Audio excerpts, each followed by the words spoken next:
नमस्कार। आज हम चर्चा करेंगे भस्त्रिका प्राणायाम के बारे में। भस्त्रिका प्राणायाम एक्टिव कैटेगरी का प्राणायाम है। इसमें सांस लेना भी आपको जोर से है और सांस छोड़ना भी जोर से है, यानी एक्टिव इन्हेलेशन और एक्टिव एक्सहेलेशन। इस प्रकार से जब हम सांस को कंट्रोल करते हैं तो इस प्राणायाम का नाम होता है भस्त्रिका प्राणायाम। भस्त्रिका यानी लोहार के पास जो भाता होता था पहले के ज़माने में, चमड़े का, जिसे इंग्लिश में बेलोज बोलते हैं, उसका कंपैरिजन हमारे लंग्स के साथ किया गया है। तो जब हम भस्त्रिका प्राणायाम करते हैं तो हमारे लंग्स उस बेलोज के जैसे, भाते के जैसे हवा को अंदर लेते हैं छोड़ते हैं, अंदर लेते हैं छोड़ते हैं, और बॉडी का जो फायर है वो इंक्रीज करते हैं। तो भस्त्रिका प्राणायाम आपके डाइजेस्टिव प्रॉब्लम्स के लिए, आपके बॉडी का हीट बढ़ाने के लिए, फैट बर्निंग के लिए बहुत अच्छा माना जाता है। भस्त्रिका प्राणायाम से वात, पित्त, कफ ये तीनों दोषों में बैलेंस लाने का काम भस्त्रिका प्राणायाम करता है। भस्त्रिका प्राणायाम की वजह से आपके बॉडी ब्लड में का ऑक्सीजन लेवल बढ़ता है, तो नेचुरली आप एक्टिव फील करते हो इस प्राणायाम के बाद। इमोशनली भस्त्रिका प्राणायाम स्ट्रेस, टेंशन, डिप्रेशन, इसके ऊपर बहुत ही मैजिक के जैसा काम करता है।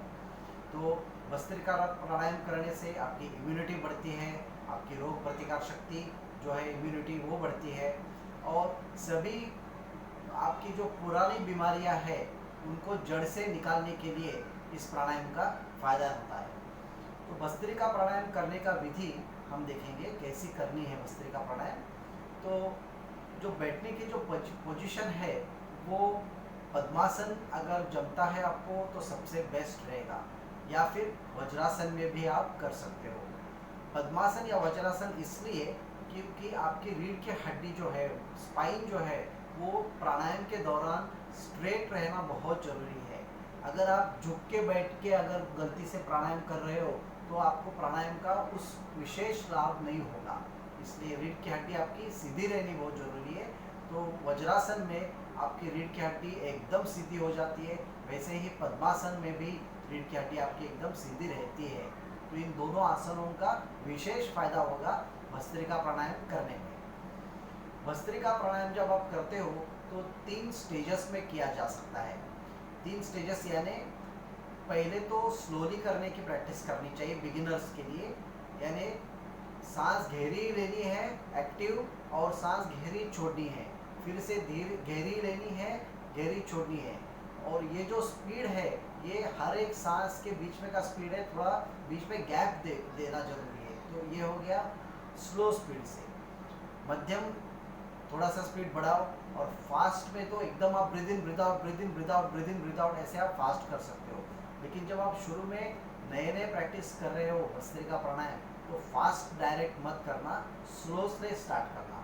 मैं आपको बताऊंगा स्लो कैसे है, मीडियम कैसे है और फास्ट कैसे है प्रैक्टिकली। ओके, तो हो सके तो पद्मासन में बैठ जाओ या फिर आप वज्रासन में भी बैठ सकते हो। जो भी आप आसन लेते हो तो आपको ध्यान देना है कि वो आसन आपको कंफर्टेबली करने को आना चाहिए।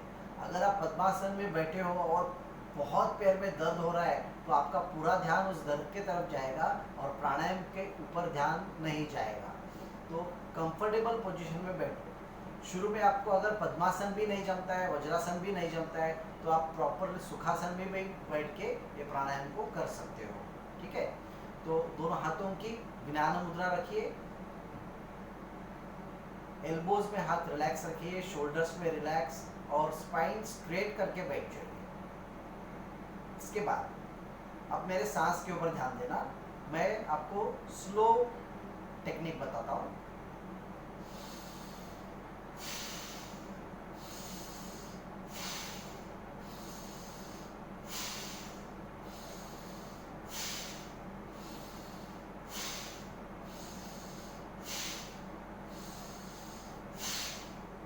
ये हो गया स्लो टेक्निक। मीडियम टेक्निक में आप ऐसे कर सकते हो,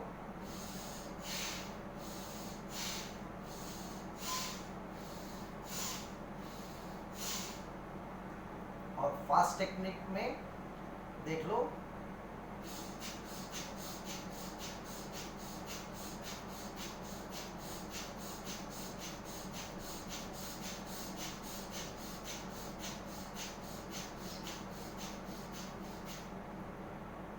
तीनों टेक्निक्स में आपको विशेष ध्यान इसके ऊपर देना है कि आपके फेशियल मूवमेंट्स बदलने नहीं चाहिए, फेस आपका स्टेबल रहना चाहिए, बॉडी मूवमेंट्स भी ज़्यादा नहीं होना चाहिए, शोल्डर मूवमेंट भी ऊपर नीचे ऐसे नहीं होना चाहिए। बॉडी को स्टेबल रख के एब्डोमेन और चेस्ट मूवमेंट के साथ में आपको डीप ब्रेथ लेना है, डीप ब्रेथ छोड़ना है, डीप ब्रेथ लेना है, डीप ब्रेथ छोड़ना है। तो शुरू में आप 10 टाइम्स कीजिए, जैसे ही 10 राउंड्स आपका हो जाएगा, 10 ब्रेथ्स हो जाएगा, आप एक 5 से 10 सांस के लिए विश्रांति ले सकते हो। फिर से गहरी सांस लेके सांस छोड़ देना, फिर सेकेंड राउंड स्टार्ट करना, breathe in deep, breathe out deep, breathe in deep, breathe out deep, again 10 rounds, then again you can wait for few seconds. ऐसे आप 3 राउंड 4 राउंड प्रैक्टिस शुरू में आप कर सकते हो।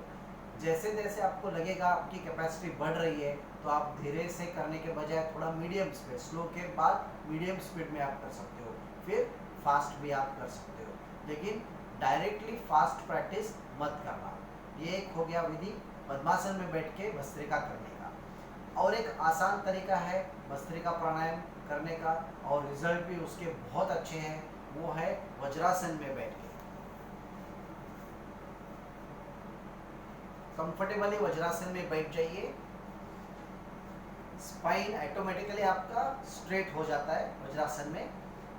दोनों हाथों को कंधों के सामने रखिए, सांस लेते वक्त हाथ ऊपर लेके जाइए और हाथों की हथेलियां ऊपर की दिशा में खुलनी चाहिए, थ्रोइंग एक्शन आनी चाहिए। ब्रीद इन और ब्रीद आउट करते हुए हाथ को नीचे लाइए।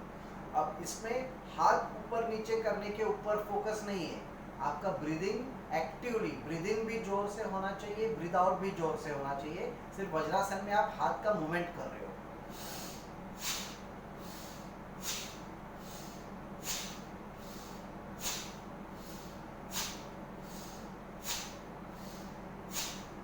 आप ऐसे भी भस्त्रिका प्राणायाम को कर सकते हो, लेकिन हाथ आपके टाइट नहीं है, हाथ लूजली ऊपर जाएंगे, लूज नीचे आएंगे, लूज ऊपर जाएंगे, लूज नीचे आएंगे।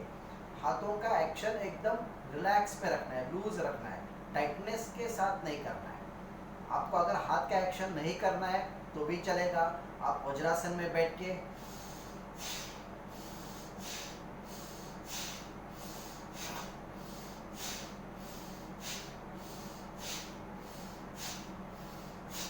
ऐसे भी प्राणायाम को कर सकते हो।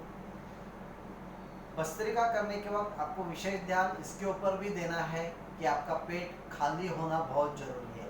तो सुबह का जो वक्त है वो एकदम सही वक्त रहेगा, या शाम को सूर्यास्त के दौरान आप ये प्राणायाम को भी कर सकते हो, लेकिन जरूर देखना कि पेट आपका खाली है ना। आसन आप अच्छा एक आसन ले लो, कंफर्टेबल आसन ले लो, उसके ऊपर बैठ के आसन पे प्राणायाम करो। तो इसका कंफर्टेबल आप जितने रहोगे उतना आपका प्राणायाम अच्छा रहेगा। तो ये हो गया भस्त्रिका प्राणायाम करने की विधि और इसके फायदे। नमस्कार।